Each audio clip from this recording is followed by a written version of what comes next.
મોરબી શહેરમાં પોલીસ બંદોબસ્ત સાથે 50 રોડ પર 200 થી વધુ મકાનોનો કળસુલો બુલડોઝર ફેરવી દેવાયા।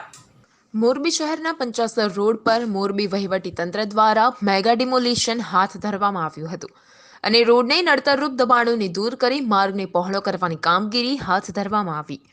તંત્ર દ્વારા હાલ 200 જેટલા ગેરકાયદેસર મકાનોને તોડી પાડવાની અને દબાણ દૂર કરવાની કામગીરી હાથ ધરવામાં આવી છે। અહીં આવેલા મકાનોમાં રહેતા લોકોને ડિમોલેશનની નોટિસ અગાઉ પાઠવી દેવામાં આવી હતી અને મોટાભાગના લોકોએ સ્વૈચ્છિક રીતે પોતાના મકાનો ખાલી કરી દીધા હતા। ત્યારે આજે તંત્ર દ્વારા મોરબીના ડીવાયએસપી પીએ ઝાલાએ મેગા ડિમોલિશન હાથ ધર્યું હતું, જ્યાં પોલીસનો ચુસ્ત બંદોબસ્ત ગોઠવી દેવામાં આવ્યો હતો, જેમાં 120 પોલીસ જવાનો, 15 અધિકારી, મામલતદાર, રેવન્યુ અને પોલીસનો સ્ટાફ ડિમોલિશનની કામગીરી દરમિયાન હાજર રહ્યો હતો અને 200 જેટલા ગેરકાયદેસર મકાનો પર બુલડોઝર ફેરવી કાયદેસરની કાર્યવાહી હાથ ધરવામાં આવી છે। Ashok Kharachariya, GTV news, Morbi.